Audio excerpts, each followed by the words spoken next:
Saludamos a los que nos van a estar viendo por Instagram, o los que nos están viendo ya en este momento. Que el Señor les bendiga y que el Señor pueda hablar hoy a sus mentes y corazones por medio de su palabra. Bueno, hermanos, seguimos con la serie, ya casi finalizando, la verdadera identidad evangélica. La verdadera identidad evangélica. En otras palabras, más digeribles, así pues, es lo que implica ser cristiano evangélico. Y se recuerda la introducción de esta serie, que hablamos de qué debemos ser, cristianos o evangélicos, por qué se dice cristianos evangélicos, si el católico es cristiano o no es cristiano. Estuvimos hablando de todo esto que implica, y por eso pues la serie con este título, la verdadera identidad evangélica. Pues ser discípulo es cristiano y ser cristiano verdadero es ser cristiano evangélico. Podemos decir que somos evangélicos o somos cristianos o somos discípulos de Jesús. Las tres cosas son lo mismo, sin embargo pues a veces en unos contextos se entienden de manera diferente. Hoy quiero terminar pues la sección la comunidad de los creyentes. Estamos hablando de lo que implica para el evangélico la vida en comunidad. Y no solo la vida en comunidad como la comunidad donde vivimos cada uno, sino la comunidad de todos nosotros como hijos de Dios viviendo juntos, compartiendo juntos, ya sea los domingos, los días que nos reunamos, las actividades que hagamos. Es importante que nosotros vivamos una vida en comunidad. El cristianismo, como dijo John Stott, no se vive en aislamiento, sino que se vive en comunidad. Por lo tanto, ya de salida, pues tenemos la premisa de que un cristiano que no se congrega no puede considerarse cristiano, por más buenas obras que haga, por más piedad que aparente, porque necesita la vida en comunidad. Necesita la vida en comunidad con los otros hermanos, esos que te van a hacer perder la calma, esos que te van a molestar, que te van a incomodar, porque eso va a madurar tu fe. Eso va a desarrollar en ti templanza, paciencia, mansedumbre, humildad. Es más, va a ponerte carga, porque vas a tener que orar por ese hermano también. Y vas a desarrollar la oración. ¿Ya? Claro que también hay cosas buenas como el agradecimiento, por lo que podemos orar por otros en forma agradecida, porque son de bendición para nuestras vidas. Pero sabemos que hay diferentes matices en esto, ¿no? Hay problemas, pero también hay, claro, gozo en la vida en comunidad. No todo es problema, pero también es cierto que no todo es gozo, porque las relaciones cuestan, hermanos. Yo creo que es algo que nosotros podemos ver desde la institución primaria que el Señor ha dejado en los seres humanos, que es el matrimonio. Desde ahí el matrimonio cuesta, pero las relaciones en familia, nuestra sangre también cuesta. Y las relaciones con amigos, obviamente, que no son sangre ni que no están casados con nosotros, también cuestan. Sin embargo, pues no debemos por eso huir de la responsabilidad de tener una vida en comunidad, todos los cristianos reunidos como iglesia local. Así que, siguiendo con eso, hemos visto algunos principios que la Biblia nos enseña y que son argumentos fuertes para la vida en comunidad. Hablamos de los dones, estuvimos hablando de cómo también la confesión nos ayuda en nuestra vida en comunidad. Estuvimos hablando de que obviamente no se practica por diferentes traumas, ¿no? Ay, sí, me traicionó el pastor tal, el hermano tal reveló lo que yo le había contado. Sí, esas son cosas malas y que no deben hacerse. Sin embargo, eso no nos exonera de nosotros tener la responsabilidad de poder confesar nuestros pecados a otros para que se ore por nosotros, para que se nos ayude, para que se nos aconseje. O porque a veces cuando el pecado de uno es descubierto por otro amigo, otro hermano de la congregación, obviamente nosotros vamos a ser naturalmente cuidadosos, ¿verdad? Somos cuidadosos, porque ya sabemos que se nos descubrió. Pero qué problema hay cuando no se nos descubre, ¿verdad? Y entonces podemos seguir en nuestras andanzas porque estamos escondidos todavía y porque nuestro pecado no ha sido manifiesto ni confesado. Entonces tenemos más gabela, como decimos aquí, para andar por allí haciendo, ¿no? Sin embargo, la confesión nos ayuda a quedar expuestos y así cuidar nuestros pasos porque nuestro hermano sabe nuestra tentación, nuestro problema, nuestro peligro. Estamos. Y muy ligado a eso es lo que quiero empezar a tratar en el día de hoy, y que también tiene que ver con la comunidad creyente, obviamente, que es que en la comunidad creyente, esa comunidad creyente, como en toda comunidad, tiene que ser liderada, hermanos. sabemos nosotros, la historia lo ha mostrado, hermanos, que el hombre, si cada uno es autónomo como miembro de una sociedad o de un grupo, sabemos que eso ha llevado a lo largo de la historia al desastre. Claro, igual la tiranía ha llevado al desastre. Igual los malos gobiernos han llevado al desastre. Sin embargo, créanme, hermanos, que el porcentaje de desastre es mayor cuando no hay autoridad. De hecho, ustedes recuerdan esta película La Purga, donde se le exonera a todo el mundo todo. Y cada uno puede hacer lo que quiera sin autoridad de nadie que lo esté juzgando, ni evaluando, ni condenando, ¿cierto? Y ahí la gente dice, ahora sí, voy a matar a todos estos que me caen mal. Y te dice, puedes hacerlo y nadie te va a condenar. Y es una locura. Ustedes, si le ven la película, yo creo que la película aún así se queda corta con lo que sería la realidad. No, yo creo que aquí mismo nos tiraríamos las sillas de una vez aquí. Si yo digo eso aquí, empezaríamos nosotros aquí a darnos palos nosotros. Porque la vida, cuando no se vive bajo autoridad, por eso las leyes son necesarias. Porque la vida cuando no se vive en comunidad, hermanos, se forma un desastre. Cuando Moisés fue a recibir la ley, ¿se acuerdan? Y eso que ahí quedó una autoridad, pero cuando la autoridad también es débil, vemos lo que pasa. O sea, el pueblo necesita estar dirigido y la congregación del Señor, como iglesia local, no queda exenta a esto, sino que también necesita ser liderada y dirigida. ¿Y qué quiero decir? Que si hay una comunidad, entonces, si hay una comunidad de creyentes, tiene que haber un líder o líderes, que es lo más correcto inclusive, líderes que lideren esa comunidad, porque sabemos que un líder solamente, por lo general, también puede llevar a la tiranía. ¿Ya? Así que lo más recomendable inclusive es que haya líderes, no un líder. Pero no se puede, eso sí, según la Escritura, no se puede estar sin liderazgo en la iglesia. Porque el liderazgo bíblico va a llevar a las ovejas, en este caso, a progresar, avanzar en su fe. Ahora, ¿qué implica esto? Que si también la vida en comunidad se vive bajo liderazgo, quiere decir que se vive bajo autoridad. Y quiero que me acompañes ahí a leer en tu Biblia Hebreos 13, 17.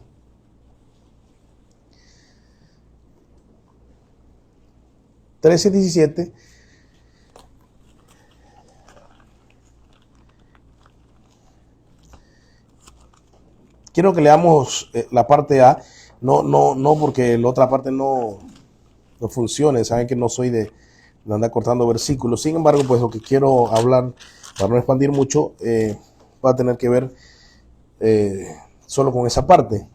Digo, lo demás tiene que ver igual, pero quiero que te concentres en esa parte. Y dice así la palabra de Dios: obedeced a vuestros pastores. Algunas versiones dicen líderes, ¿verdad? ¿A otra tiene alguna palabra diferente? ¿Verdad? Obedeced a vuestros líderes, obedeced a vuestros pastores y sujetaos a ellos. Mira estos dos verbos que hay aquí. ¿Cuáles son? Obedecer y sujetarse a ellos, porque ellos velan por vuestras almas. Hermanos, y este principio que aparece aquí, que el Señor realmente es un mandato de parte del Señor, no podemos vivirlo sin la vida en comunidad. ¿A qué pastor obedece el que está en su casa que no asiste a una iglesia? Esa es mi pregunta. ¿A Núñez, Michelén, MacArthur? ¿En qué sentido lo puede obedecer? Ven que no se puede cumplir este pasaje si yo vivo mi cristianismo aislado. Si yo no asisto a una iglesia y no formo parte de una iglesia local, ¿ya? Sabemos también que hay muchos rebeldes que no se sujetan. Y pensemos, si el que no se sujeta ni a la escritura misma, hay cristianos que ni a la escritura se sujetan, hermanos. Hay cristianos que se dicen ser evangélicos y no son sola escritura. Con sola escritura, repito, para que si alguien nos está viendo y no entiende el concepto, sola escritura es que la escritura es la máxima autoridad en fe y conducta. O sea, no quiere decir que solo la escritura, solo quiere decir que la escritura es la máxima, o sea, la autoridad última es la escritura. Por eso cuando vimos el segundo punto de lo que implica ser evangélico, ¿se acuerdan que era que la escritura tenía que estar en preeminencia? sea, la escritura es la autoridad máxima. O sea, un cristiano que no tenga la escritura como la máxima autoridad no puede ser cristiano. Sencillamente. Sencillamente. Por muy piadoso que parezca. Entonces, aún así vemos en las iglesias montones de cristianos que no se someten a la escritura. Bajo excusas como, bueno, pero es que para mí no significa eso. Como ya hemos hablado en múltiples ocasiones. O para mí este texto significa otra cosa. O yo quiero seguir creyendo así porque lo he creído toda mi vida. Pero la verdad es que cuando tú dices estas frases que acabo de decir, tú no eres un cristiano verdadero porque no eres un sola escritura. Entonces, el cristiano verdadero tiene la escritura como máxima autoridad. Y si un cristiano tiene la escritura como máxima autoridad, ese cristiano se somete a esta escritura.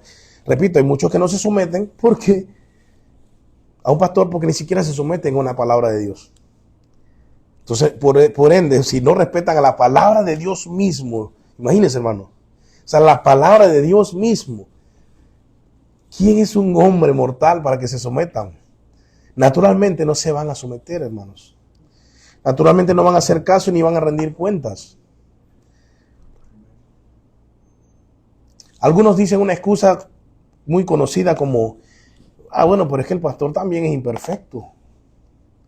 Pero mi pregunta es, ¿aquí el pasaje habla de una perfección o de un mandato de Dios que en su orden ha establecido? O sea, Dios diseñó un orden para la iglesia. Dios quiere que la iglesia se maneje de una forma, porque Él, que es soberano y que sabe todo, Él sabe que esa es la forma en que mejor va a caminar una iglesia. Tiene que ser liderada y este líder tiene que ser obedecido. Y tal vez suene fuerte, tal vez si tú me estás viendo por Instagram y tú crees que esto es muy fuerte, porque obviamente ahorita en este mundo relativista en el que vivimos, o sea, decir que tú le tienes que hacer caso a alguien es como, eso es anticuado, eso te fuiste a la prehistoria, o sea, te fuiste a las cavernas aquí ya. Pero hermano, la palabra de Dios permanece para siempre. Y aquí dice obedezcan, hermano, aquí yo no puedo, ese verbo no se puede traducir de otra forma. Obedezcan, obedeced a vuestros pastores, a vuestros líderes. Entonces es un mandato del mismo Señor la obediencia a los líderes. Vamos a ir ahorita vamos a ver algunas cositas más, no te preocupes. Pero la obediencia a Dios, a Dios por medio de los líderes que Él ha puesto en su iglesia, hermanos, no se debe a la perfección del líder. Tampoco quiero decir que el líder tiene que ser un cualquiera, ¿no? Pero como humanos todos tenemos defectos y el sometimiento no tiene que ver con perfección, sino con orden de Dios. ¿Estamos? Es como cuando el Señor manda que en la cabeza del hogar sea el hombre, aunque el hombre a veces es mal administrador de la casa, eso no quita que la mujer tenga que someterse, hermanos, al hombre. ¿Y para qué dije eso? Ahora en las redes si alguien me ve peor todavía. Si con esto de obedecer al pastor estábamos mal, ahora que me somete a un hombre peor. A mi marido, no, ese pastor estaba hablando locura. Pero lo que quiero ilustrar es que el principio es el mismo. Así como el sometimiento es una orden de Dios mismo, no ni del hombre. Y como yo le he dicho que el hombre no tiene que decirle a su mujer, sométete porque la Biblia lo dice, sino que la mujer debe hacerle caso a Dios sin que el hombre se lo tenga que decir. Y que tampoco la mujer le diga, y tú me tienes que amar como Cristo amó a la iglesia. Y empiecen esa tiradera ambos. Los dos tienen que obedecer la escritura porque es palabra de Dios, no porque el hombre o la mujer se lo diga. Lo mismo, yo no estoy diciendo que obedezcan al pastor porque quiero que ustedes me obedezcan porque soy un autoritativo, un dictador, qué sé yo, sino que es lo que dice la palabra del Señor. Pero ahorita vamos a ver en qué sentido obedecemos también. Así que estamos claros entonces que la obediencia y el sometimiento a la autoridad espiritual es un valor bíblico, es un mandato del Señor. Y que cumplirlo es hacerle caso al Señor. Y el no cumplirlo, como pues una vez una persona aquí dijo, ya ustedes saben esa historia, pues yo no me someto a ningún hombre. Pues no te sometes a un hombre, tú estás diciendo allí es que no te sometes a Dios. Porque si no te sometes a tu pastor, no te sometes a Dios. Ahora, ojo, si tú no te quieres someter a este pastor, busca otro pastor. Pero tienes que someterte a un pastor. ¿Me explico? O sea, si no quieres estar bajo mi autoridad como pastor de la iglesia, pues la solución es irte a otra iglesia y estar bajo autoridad de otro pastor. Lo que no puedes andar por el mundo es sin autoridad espiritual. Eso sí no puede ser. Porque eso es no ser creyente, no ser cristiano. ¿Se me entiende? Porque tampoco estoy haciendo una defensa de mi autoridad aquí. No, estoy diciendo que toda iglesia debe tener una autoridad espiritual porque así el Señor lo quiso. Ahora, el que no quiere someterse a mí, se tiene que someter a otro, pero tiene que someterse a alguien. Porque así el Señor ha mandado. Ahora, repito, si dice, bueno, entonces no voy a ninguna iglesia, entonces cae en el otro problema. Déjate congregarte y entonces está faltando también a otro mandato de Dios. Así que no hay escapatoria, hermano. Lamentablemente, pues el cristiano se somete a Cristo y la demostración de su sometimiento a Cristo es cómo se somete a sus líderes locales. ¿Fuerte? Tal vez sí. Pero es parte de lo que es ser evangélico. De hecho, noten, hermanos, que Pablo hace una comparación. ¿Se acuerdan en las cartas pastorales cuando Pablo dice que el pastor debe primero liderar su casa bien? ¿Verdad? Eso lo sabemos todos. Algo que obviamente a la hora que se cogen pastores aquí, creo que es lo último que se toma en cuenta. Lo último que se toma en cuenta es cómo anda su casa, ¿cierto? En estos tiempos hay dos corrientes. Está la corriente donde, bueno, este tipo tiene muchos seminarios, ha estudiado, mira cuánta maestría en Biblia tiene, es doctor en ciencia teológica, bueno, pastor. Aunque su matrimonio y su familia es un desastre. Pero también tenemos el otro, el pastor espiritualón, que viene, habla en lengua y salta y brinca y entonces como aparenta frutos, entonces este puede ser pastor. Y le da una Biblia y le dice, bueno, vaya ya, abra una obra en tal lado. Pero ¿y su casa cómo andan? De hecho, un predicador hace unos años dijo algo que me impactó mucho. Y era que es bueno que la iglesia vaya a la casa del pastor. ¿Sabe por qué? Porque que vayan y vean cómo anda su casa. Que vean cómo andan sus niños, o sus hijos, sus hijas. Que vea cómo anda su esposa, cómo trata a su esposa, cómo se comportan. Es bueno que hagan eso, porque ¿cómo sabrás si de verdad está administrando bien su casa? Que mire sus cuentas de banco, cómo andan en sus deudas. ¿Me entiendes? Hermano, todo esto implica administrar correctamente su casa. ¿Me explico? Muchos pastores se van a cerrar a estas cosas. Claro, porque van a quedar expuestos. Pero nosotros tenemos que dar cuenta también a la congregación porque así somos dignos de que seamos obedecidos.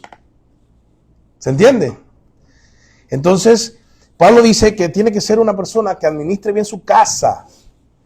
Porque si no administra bien su casa, ¿qué dice Pablo? Tampoco podrá administrar la casa de Dios. O sea, ¿me entiendes? Si no administra a su familia bien chiquito, en su núcleo allí, ¿cómo podrá con algo más grande? La lógica simple, ¿verdad? Nos dice que si no puedes con algo pequeño, no podrás con algo más grande. ¿Es cierto? Fácil, te lo explico en una ilustración sencilla. Si no puedes comerte una hamburguesa, ¿cómo podrás comerte 3? ¿Se entiende, verdad, Telia? ¿Sí entendió eso? O sea, no puedes. Entonces, si bien es cierto que hay una comparación que el apóstol hace entre el padre de familia como el padre de la iglesia, y con esto también aclaro que no vengan a decirme papito, ni padre, ni a mí, yo no sé, ya, sino que hay una similitud, hay un símil allí, como el padre de familia, asimismo el líder en la iglesia. Eso muchos aquí agarran, entonces empiezan a decir, dime papa, dime padre, mi padre espiritual, y empiezan entonces a rendirle honores extras que no deben, y vemos que eso se da mucho hoy. Algunos, bueno, con unos complejos medio extraños, dice, dígame papito, bueno, yo ahí no, Dios nos libre, ahí salen otras cositas, pero bueno. Y tengo una frase aquí que espero que pues pueda ayudarles bastante a entender esto. Un verdadero evangélico no ignora ni rechaza la autoridad. Como discípulo de Cristo se somete primero, obviamente, la escritura está arriba de todo hombre, pero por ahí se empieza, se somete primero a la escritura y como se somete a la escritura, ojo, se somete a la escritura, entonces en obediencia a ella, que es lo coherente, ¿no? Se somete, obedece a la escritura, también entonces se sujeta a sus pastores. ¿Se dan cuenta? O sea, si se somete a la escritura, se somete a los pastores. ¿Por qué? Porque la Biblia lo dice. Y si se somete a la escritura, se somete a su pastor. No, me somete a la escritura, pero no al pastor. Porque si la escritura te está diciendo que te somete al pastor, entonces si no te somete al pastor, no te somete a la escritura. Tengo que decirlo así porque vivimos en un mundo de incoherencias. Donde dices una cosa y haces otra. Donde dices una cosa que te contradice luego lo que dices después. Entonces, ahí puse un paréntesis muy importante. Siempre que estos sean fieles al evangelio. O sea, yo no te estoy mandando a ti que me estás viendo a que obedezcas a cualquier loco por ahí que se hace llamar pastor, sino que ese pastor tiene que ser fiel al evangelio. Tiene que ser fiel al evangelio. Pues si no es fiel al evangelio, que sepa Dios a qué te está mandando a obedecer. Y como, bueno, los que no estuvieron aquí, pero hablamos en la clase de hermenéutica sobre la manipulación que se da en muchas iglesias, pues esto ha servido para que se aproveche mucha gente. Porque no son fieles al evangelio y la gente entonces obedece ciegamente. Pero cuando se es fiel al evangelio y el pastor te confronta con el evangelio, tienes la obligación de obedecer. ¿Escuchaste? Tienes la obligación. No la opción, no la sugerencia, sino la obligación. ¿Por orden de quién? Del Señor. ¿Qué lo dice aquí? Se lo leo nuevamente. Obedeced a vuestros pastores. Obedeced a vuestros pastores. ¿Qué significa obedecer a vuestros pastores? Ahí está. Captar bien lo que ellos nos están explicando. Tremendo, así, oye, muy bien. Muy bien. Mira, hasta Jedin dijo amén. Imagínense. Entonces, vemos este principio, hermanos, de que es importante que se entienda que siempre y cuando un pastor es fiel al evangelio, la congregación tiene el deber y la obligación de obedecer. Claro, repito, en una iglesia como en la que vivimos hoy, muchos en nuestro contexto, víctimas de manipulación, autoritarismo, despotismo, dictaduras en las iglesias muchas veces también. Es verdad que cuesta para muchos cristianos, pero por eso es importante entender esto, que si es fiel al evangelio, es fiel al evangelio. También un pastor que tú te das cuenta que es fiel al evangelio y que es digno de ser obedecido, es un pastor que no es déspota, sino que también sirva a la iglesia. Que sirva a la iglesia. Hay pastores que quieren ser tratados como reyes. Hay pastores que quieren privilegios. Pero hermanos, ese tipo de pastores simplemente no son dignos de ser obedecidos porque el Señor dijo que mayor es el que sirve. Y el mismo Señor dijo que Él vino a servir y no a ser servido. Y también dijo que el discípulo no es más que su maestro. Así que un liderazgo déspota obviamente daña a la iglesia. Daña a la iglesia. Afecta duramente a la iglesia. Trauma a las personas. Lastimosamente trauma a personas que luego van a iglesias más potables, que entonces las perjudican con su complejo, con sus traumas que traen de otras iglesias donde fueron tratadas mal por pastores así. Pero hermano, ¿sabes algo? Que suene muy triste tu pasado en ese sentido. No quedas exonerado de obedecer a tu pastor. Es lo que quiero que tú entiendas. Ahora, también a los pastores hay y yo les doy esto también como un termómetro. También puse otra frase aquí. Los pastores tienen autoridad solo mientras permanecen bajo la autoridad de las Escrituras. Esto es un equilibrio que el Señor en su sabiduría, Él provee. Mira, tú tienes que someterte al pastor si te sometes a la Escritura. ¿Te das cuenta? Ay, pero entonces voy a hacerle caso a todo lo que el pastor me dice. No, el pastor solo puede obligarte a someterse si él solamente está bajo la Escritura.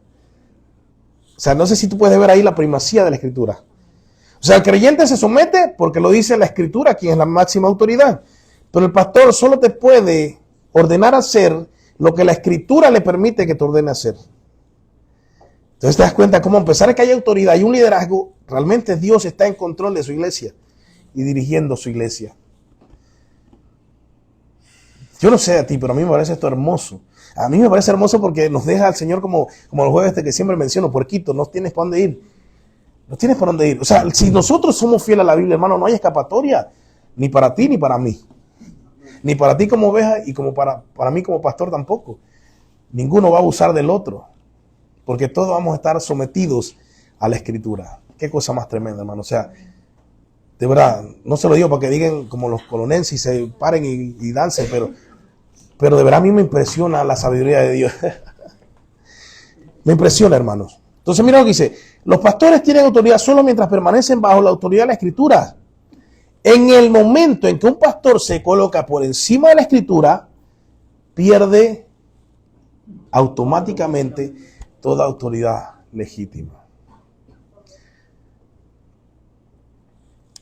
Entonces no es una obediencia loca, no es una obediencia caprichosa, arbitraria,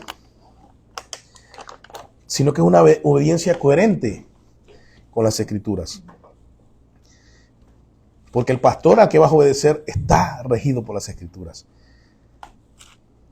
Qué hermosa, de verdad esa frase me quedó muy hermosa.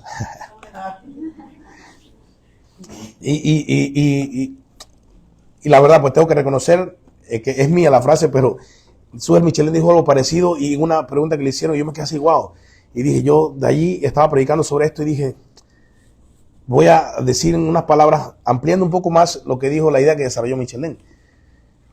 Pero de verdad que Dios ha dejado grandes hombres de Dios que te inspira. A veces unas cosas que dicen te deja pensando y eso uno lo desarrolla de una manera tremenda. Entonces, los pastores a los que Dios manda que se obedezcan, como vimos, son pastores que se someten primero a la palabra de Dios, pero luego lideran también con amor y servicio. Hermano, si usted no le demuestra eso, usted me lo puede decir para ver también entonces yo cómo puedo mejorar, porque así yo les quiero exigir a ustedes que obedezcan. Entonces los dos cumplimos, ¿no? Es justo, ¿no? Me dice, pastor, usted tiene que mejorar en esto, porque usted en este servicio no está, o en esto del amor le falta aquí, donde yo lo voy a mejorar. Porque yo lo voy a hacer porque usted también mejore y te obedezca.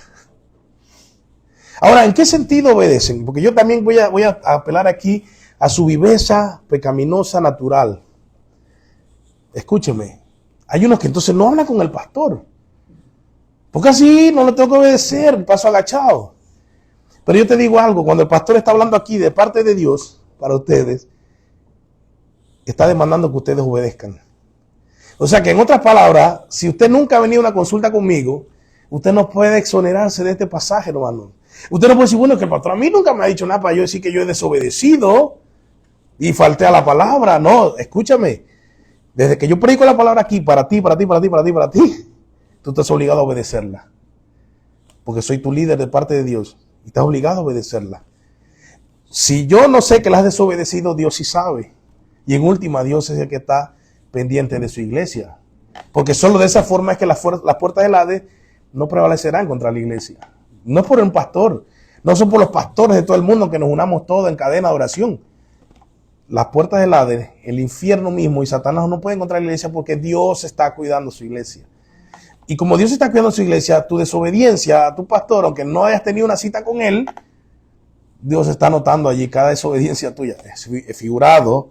O sea, no vayas a ponerte ahí a pensar, Dios, con un papel ahí, pero lo sabe todo y Él sí sabe cada desobediencia, cada vez que falta a este pasaje. Así que de salida apelo contra tu viveza y no digas que porque nunca has venido a una cita conmigo no puedes desobedecerme. Yo nunca lo desobedecí, pastor. ¿Cuándo me ha dicho algo que lo desobedecí? Bueno, desde el púlpito te lo digo, domingo tras domingo.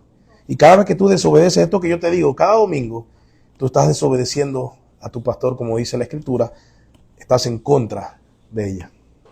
Así que lamento arruinar tu plan, lamento arruinarlo, ya estás atado y vas a dar cuenta por esto que te he dicho. Así que, porque somos así, hermano, nosotros somos vivos, nosotros hasta a Dios queremos jugarle a la pacheca, como decimos aquí. Entonces queremos siempre como salir como escurridizo así, pero el Señor contempla todo eso. Por eso Él es el soberano, nada se le escapa, hermano. Así que, ya sabes, tienes allí eso para que te quede en la mente y cuando pienses que tú no estás desobedeciéndome a mí como líder espiritual sobre ti, sepas que todo lo que escuchas aquí, si no lo pones en práctica en tu vida, estás desobedeciendo a Dios primeramente, ¿no? Pero también a tu pastor que ha puesto Dios como autoridad sobre tu vida espiritual y tu vida realmente integral. Porque aquí esto no es solamente espiritual, sino que también vida en comunidad, también afuera, como sal y luz del mundo. Bien, así que entonces tengo una frase más. Dice, cuando rechazamos la instrucción de obedecer, escucha, y sujetarse a los pastores, no solo estamos desobedeciendo a los hombres, sino al diseño de Dios. Escucha esto, para nuestra protección y crecimiento espiritual. ¿Te das cuenta? O sea, cuando tú rechazas la instrucción de Dios de obedecer y sujetarte, o sea, que tú no te sometes ni obedeces, entonces tú no estás solamente desobedeciendo a un pastor, sino que tú estás desobedeciendo al mismo Dios y estás cuestionando su diseño. Escucha, su diseño. El diseño que Dios elaboró para nuestra protección y crecimiento espiritual. Nota lo que dice la segunda parte. La parte A todavía podemos dividir en dos. Dice, porque ellos velan por vuestras almas. ¿Te das cuenta? O sea, ¿qué te quiero decir? ¿Qué dice aquí el escritor de Hebreos? Quiere decir que se necesita que velen por sus almas. ¿Verdad? Porque, ok, analicemos. Tienes que obedecer y sujetarse. Y yo te pregunto, ¿y cuál es la razón? ¿Cuál es la razón? Porque ellos velan por vuestras almas. ¿Se entiende? Si tú vienes y le preguntas, Señor, ¿por qué tengo que obedecer y sujetarme al pastor? De eso te va a decir, porque Él vela por tu vida. Entonces, ¿qué tan importante es tu alma? Pregúntate, ¿qué tan importante es tu alma? Le pregunto, ¿es poco importante? ¿O realmente es lo más importante tuyo? Tu alma es muy importante. Ahora, si el pastor vela por tu alma, escucha esto. ¿Te das cuenta de la importancia que tiene el pastor en tu vida? Ojo, yo no estoy diciendo, yo no quiero tirarme flores a mí, yo estoy diciendo lo que dice el texto.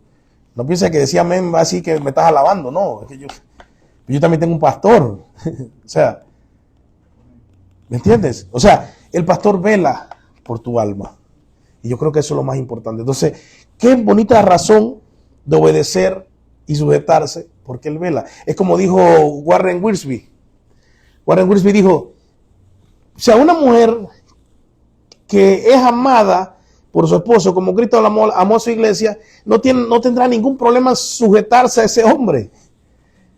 ¿Cierto? O sea, una mujer se va a someter a un hombre que la ama como Cristo amó a la iglesia, no tendrá problema porque dice, oye, si este hombre me ama, ¿por qué no me voy a someter? Hay una cosa que deriva de las otras, sin problema.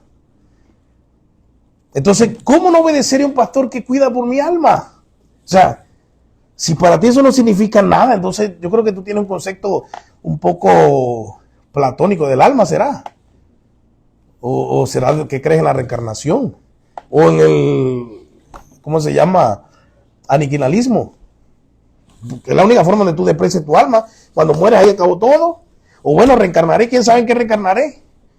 O platónicamente diciendo, bueno, tengo 100,000 años para dar vuelta por ahí hasta que ya desaparezca totalmente. Son la única forma donde tú puedes despreciar tu alma, si tú tienes estos conceptos, ¿no? Pero si tú tienes un concepto de la eternidad del alma que aparece en las escrituras, entonces ¿cómo tú puedes despreciar tu alma? ¿Se entiende, hermanos? Cuando yo les aconsejo algo a ustedes, ni siquiera muchas veces el beneficio es para mí. El beneficio es para usted.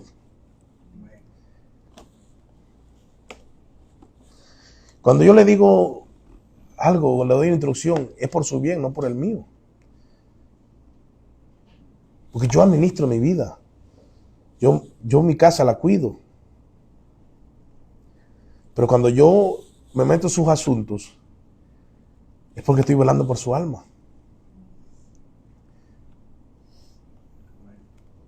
Entonces, ¿qué manera más bonita debería ser obedecer y sujetarse a un pastor que está velando por tu alma? Y esto, aunque tú pienses que es doloroso, hermano, es que si no fuese doloroso velar por tu alma, la corrección, la instrucción, creo que entonces no se necesitaría velar por ningún alma porque sería fácil todo el mundo estar bien. O sea, si no tuviéramos nosotros que pasar por esos tragos amargos. O sea, imagínense que un niño que nunca se le tenga que corregir nada, imagínate, ¿verdad? Este es el nuevo Adán. Nació sin pecado, así que cosa más belleza. Pero el niño necesita corrección desde que nace. Porque aún hay Jaden que ni habla, pero ya es más desobediente. Porque son así, nacemos así, todos fuimos así. Todos fuimos así. Pero necesitamos la corrección para crecer, al menos en la sociedad, como personas de bien. Ahora, ¿cuánto más en la iglesia? Nosotros que estamos entonces empezando a ser nueva criatura, también tenemos que avanzar en la fe. Y necesitamos corrección para avanzar en la fe. Y cuando esa corrección, así como un niño debe obedecer a su madre para crecer como un hombre de bien, así el cristiano tiene que obedecer a su pastor porque lo está formando para ser un cristiano de bien. Un cristiano verdadero, mejor dicho. Entonces no es capricho del pastor. Cuando es sometido a la palabra de Dios, aclaro, ¿no? Porque hay que aclarar esto. Porque no todos tienen esa intención. Hay muchos que se aprovechan. Avanzando y ya terminando con esta parte, el apóstol Pedro también da otra razón para congregarse. Creo que estamos claros allí en el punto de obedecimiento y sujeción. Si alguno tiene argumentos o algo que quiera preguntar luego, también con mucho gusto puede hacerlo. Pero lo que sí me interesa que les quede claro es que cuando yo predico aquí de parte de Dios y delante de Dios, tú eres llamado a obedecer lo que yo digo. Y si tú no lo haces, tú estás desobedeciendo este pasaje y tú estás en problema con el que dio este pasaje, no conmigo. Por lo demás, yo estoy dispuesto a ayudarte en lo que pueda y velar por tu alma, siempre y cuando tú lo permitas. Bien, Pedro dice que otra razón por la que la comunidad creyente es importante es que somos linaje escogido, que somos un pueblo adquirido por Dios. Acompáñame allí en tu Biblia, primera de Pedro, allá Ángel lo compartió, 2:9. Dice, pero ustedes son linaje escogido. Dice, real sacerdocio. Y eso es lo bonito.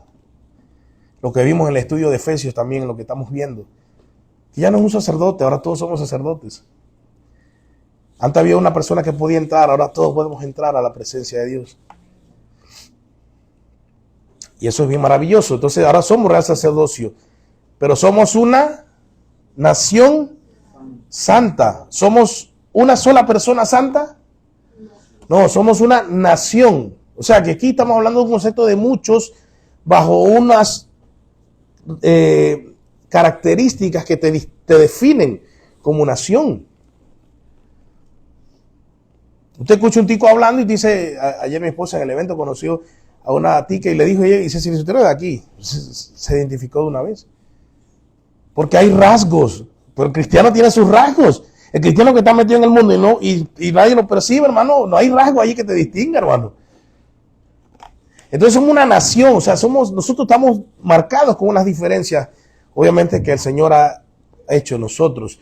Dice pueblo adquirido, de nuevo vemos este concepto de muchos, no de uno.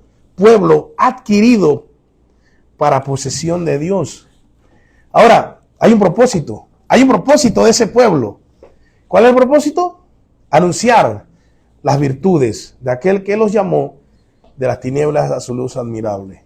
Ahora, mi pregunta es, ¿cómo nosotros podemos anunciar las virtudes de Cristo? ¿Cómo somos más efectivos? ¿Individuales o en grupo? En grupo. En grupo somos más efectivos. Primero porque aquí todos ustedes que están escuchando, su grado de afectación va a ser mayor. Pero yo solito en la casa no puedo afectar tanto como lo haríamos todos aquí saliendo de nuestros lugares y yendo a nuestros lugares donde vamos, a nuestros destinos, que somos de lugares también distantes algunos de otros. O sea que cubrimos un radio bien amplio. Entonces, una razón más para compartir la vida en comunidad y congregarse es que juntos somos llamados a anunciar esas virtudes. Y por medio, por ejemplo, de este live, que estamos haciéndolo porque hay una congregación y por eso podemos transmitir, porque yo no haría este live si no hay una congregación, porque me daría mucha flojera. ponerme a transmitir una cosa ahí, y esto lo hago porque, bueno, no tengo opción y se me obliga ya casi. Pero esto es anunciar las virtudes a los que están escuchándonos también. Por eso es porque estamos aquí reunidos. Porque se los digo de verdad, hermanos. Si no estuviéramos aquí, no lo hago. En mi casa yo no me voy a poner a transmitir una prédica. Mía, menos. Primero porque hay tanta prédica ya también en las redes, porque vamos a oír una más. Pero hay una congregación que el Señor me ha permitido liderar, que son ustedes, a los que yo les tengo que predicar especialmente y directamente a ustedes. Y otros se benefician de las virtudes que anuncio del Señor y del Evangelio. Entonces, allí vemos que la vida en comunidad es importante hasta para estas cosas que a veces no le prestamos atención. Pero también viene otra cosa. ¿Cómo tú anuncias las virtudes si no sabes cuáles son esas virtudes? Sabemos cómo somos de frescos, hermano. En tu casa no va a haber ninguna virtud ni sabes hablar el Evangelio. Pero cuando tú te congregas, vas aprendiéndolo día tras día que se está diciendo, tú te vuelves un experto. O te pregunto, ¿tú no compartes el Evangelio de mejor forma que antes, ahora? Porque has ido aprendiendo. Pero esto se aprende aquí en comunidad. Si tú no te congregas, ¿cómo lo aprendes?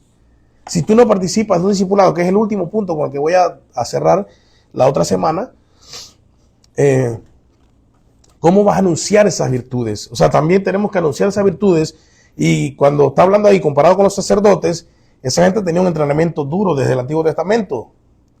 Y usted sabe muy bien que los niños de los judíos también tenían un entrenamiento muy duro en cuanto a conocer la Torá. Luego ya yo les he hablado del Bar Mitzvah, que es hijo de la Torá, de los mandamientos, que eran cuando los niños a los 13 años ya sabían lo que decía la Torá, entendían la Torá, imagínate eso. Pero si agarramos a nuestros niños ahora y no saben a veces mucho lo que es el Pentateuco. Yo sé que Eliasib sí, porque Eliasib está recibiendo entrenamiento duro, pero ¿verdad que sí? No me responde, Eliasib estamos en vivo. No, pero yo creo que sí. Pero vemos que el concepto del Antiguo Testamento no era anunciar porque sí, sino que había una preparación, tú tienes que entender qué vas a anunciar. Entonces, tú anuncias las virtudes del Señor a medida que también te vas capacitando para anunciarlas más correctamente. Porque de esa forma el Señor va a estar añadiendo más a su iglesia. Y repito, aunque uno pueda hacerlo individual, no es el mismo efecto cuando lo compartimos en congregación, cuando nos entrenamos en congregación y vamos creciendo como un pueblo de Dios, con rasgos, con características, hablamos un mismo idioma, compartimos el Evangelio más claramente. Todo esto nos ayuda a nosotros para entender la importancia de congregarse. Pero Pablo, con el último argumento que voy a proponer, lo que dice Pablo a los Gálatas en el capítulo 6, versículos 9 al 10. Pero quiero leer nada más. Quiero leer el 9 y 10. Que dice, así que, dice Pablo, mientras tengamos oportunidad, ojo, mientras tengamos oportunidad, dice Pablo, hagamos bien a todos. Y especialmente, ojo, hay una prioridad. ¿Cuál es? La familia de la fe. O sea, tienes que hacerle bien a todos. A tu vecino, a tu tío, a todos. Pero hay una prioridad. Primero a los de la familia de la fe. Yo te pregunto, si tú no tienes congregación, ¿cuál es tu familia de la fe?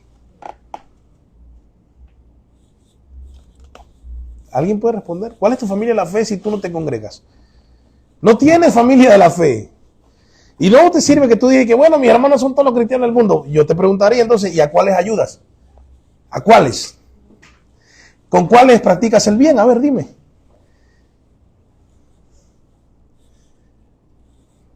¿Te das cuenta?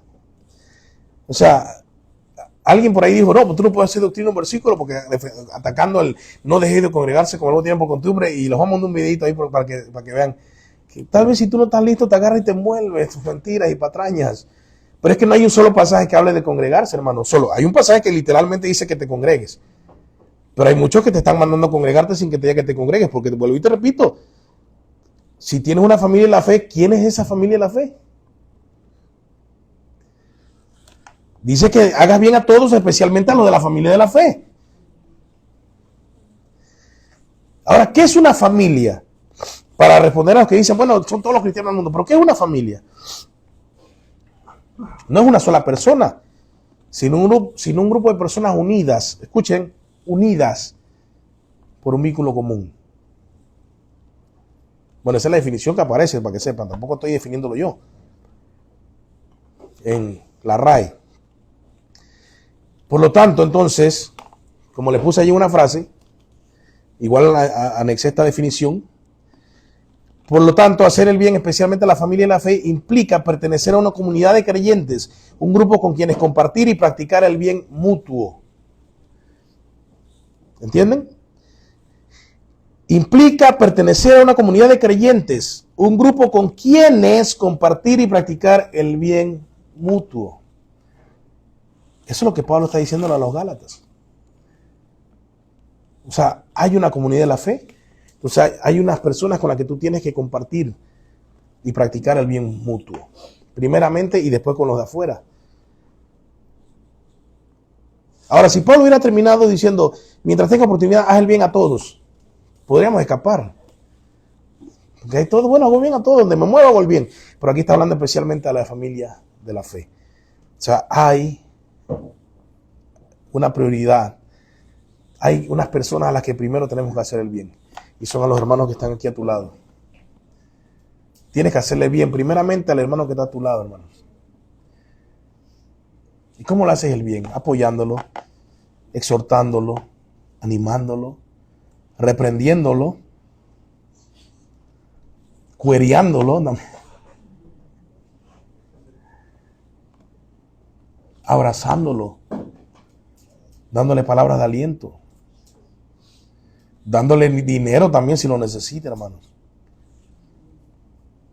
Quitándole dinero también si tiene mucho.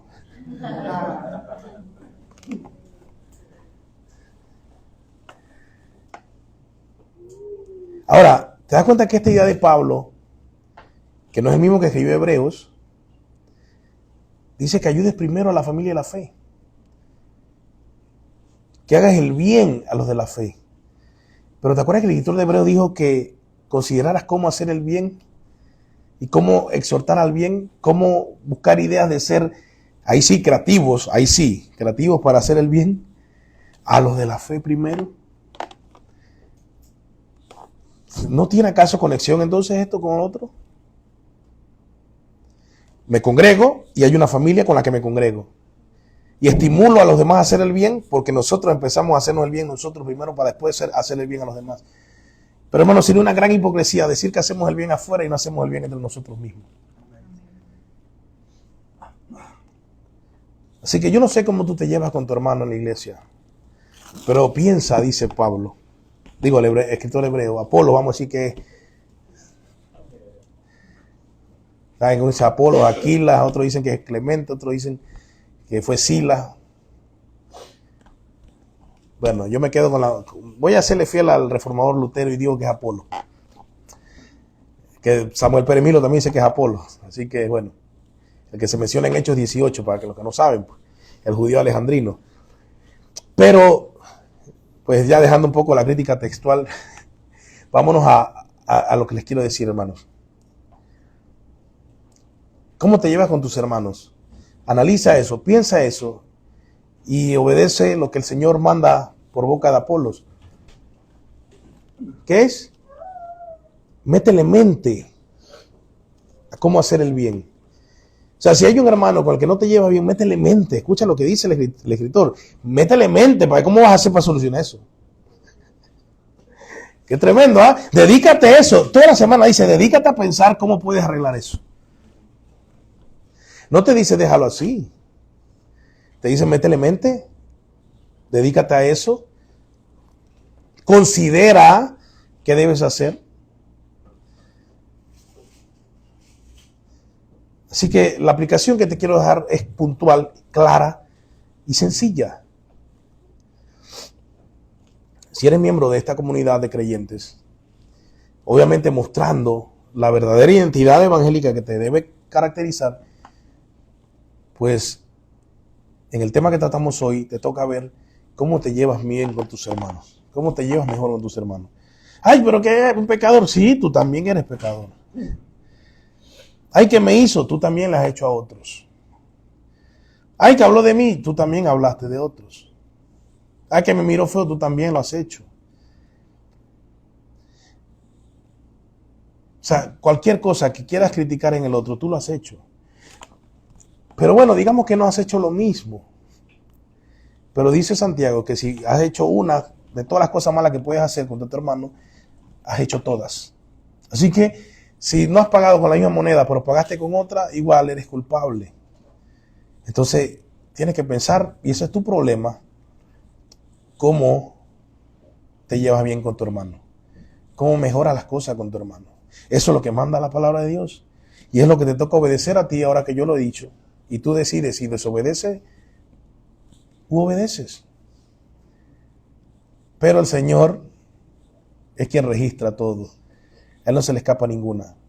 Pero es importante que nosotros, para que crezcamos, debemos primero aprender a amar de verdad y a perdonar. Si nos hacen cosas, claro, a mí me molestan cosas. Y yo diría que me molestan cosas de cada uno de ustedes. Y yo sé que a cada uno de ustedes le molestan cosas mías. Yo lo sé también. Pero bueno, tenemos que amarnos. Y tienen que perdonarme y yo los tengo que perdonar. Así funciona esto. Es el orden del Señor. Y si queremos ser hijos de Él, si quieren ser perfectos como vuestro Padre es perfecto, dice, hagan el bien a todos, incluyéndose ahora hasta los de afuera. Así que el Señor nos ayude en esto. Tú que estás viéndonos, tú sabrás si te congregas, si no te congregas. Tú sabrás si quieres someterte a un líder o no cristiano. Ese es tu problema, no el mío. Si estás viéndonos por algo es, si quieres hacer caso, puedes hacerlo. Si no quieres hacerlo, también eso no es mi problema, ese es tu problema con Dios. Pero si tú dices ser evangélico, que tú lo digas no significa nada, sino que lo vivas. Cualquiera puede decir lo que sea, pero no porque se diga llega a ser una verdad. La verdad cristiana se vive como cristiano verdadero, regido por las Escrituras y solamente por las Escrituras. Así que te invito a reflexionar sobre eso y nos vemos la próxima, mientras oramos acá entonces. Señor, gracias por tu palabra. Gracias, Señor, porque nos has hablado esta mañana, esta tarde ya, Señor. Nos has confrontado también, Padre. Pero nosotros debemos entender que toda esta confrontación es para nuestro bien. Tú sabes cuánto el resentimiento, el enojo nos hace daño a nosotros mismos. Lo irónico es que estas cosas nos hacen daño a nosotros y no a quienes, contra quienes sentimos estas cosas. Señor, en tu sabiduría nos has mostrado que nosotros tenemos que hacer el bien, porque el bien, cuando lo hacemos, los primeros beneficiarios del bien somos nosotros mismos, Señor. Cuando tu Espíritu Santo nos da esa tranquilidad, porque nos movemos a hacer tu voluntad, porque nos movemos a hacer el bien, cuando nos movemos a amar al prójimo y mayormente a los de nuestra familia de la fe. Señor, ayúdanos que nuestro cristianismo sea genuino, Padre. En un mundo relativista donde hay mucho cristianismo, Señor, y entre comillas lo digo, muchos cristianismos entre comillas, Señor, sabemos que solo hay un cristianismo bíblico que tú avalas, Señor, y es el que se somete a tu palabra, es aquel que se somete a lo que tú has mandado, Señor, porque reconoce igual debilidad que todo aquel que critica, reconoce la debilidad igual que cualquiera que esté en problemas o cualquiera que ha pecado, y simplemente entiende que la gracia es la única distinción entre yo y el otro. Es la gracia que recibimos y no viene de nosotros, no nace en nosotros, no es nuestra, sino que la recibimos, Señor. Y cuando entendemos eso, nosotros somos librados, Señor, o debemos ser librados de todo humanismo egocéntrico, de todo pensamiento altivo, Señor, y simplemente nos rebaja a humillarnos ante ti, que eres el soberano y el que nos ha hecho salvos por su gracia, por su amor y su misericordia, sin nosotros tener más nada que el pecado que aportamos para nuestra condenación, que ahora hemos sido absueltos por ti. Y de esa manera podemos ver el pecado de los demás de una manera diferente. Podemos verlo con tolerancia en cuanto al juicio, pero también movernos a la exhortación y al buscar, Señor, que seamos redarguidos, confrontados para poder crecer, para poder seguir creciendo en la fe, Señor. Señor, ayúdanos porque el cristianismo bíblico, Padre, que tú nos has enseñado en tu palabra, Señor, a menudo, Señor, sufre ataques de tantos pensamientos ideológicos cristianos también, que a veces nos hacen excusarnos, confundirnos, pero ayúdanos a permanecer fiel, enfocados en tu palabra. 1000 voces pueden venir a nuestro alrededor, pero tu palabra es la voz que queremos oír. Tu palabra es lo único que queremos obedecer y fijarnos en ella solamente, Señor. Ayúdanos a permanecer anclados en tu palabra, fijos en tu palabra, Señor, y que como dice también esa ancla de la fe, Señor, pueda mantenernos allí parado bien en un mar turbulento de ideas locas que a menudo en la radio, en la tele, en las redes están tratando de afectar nuestro conocimiento de ti, Señor. Te lo ruego, Señor. Ayúdanos, Padre. No nos dejes. Sigue con nosotros allí, que tu Espíritu Santo día a día nos ayude, Señor, a serte fiel, a conocerte más y a querer ser más como tú. No legalistamente, sino porque queremos parecernos al que nos salvó, porque amamos al que nos salvó. Y el amor que nace de la admiración nos lleva también a imitar al que nos ama. En el nombre de Jesús te lo pedimos. Amén.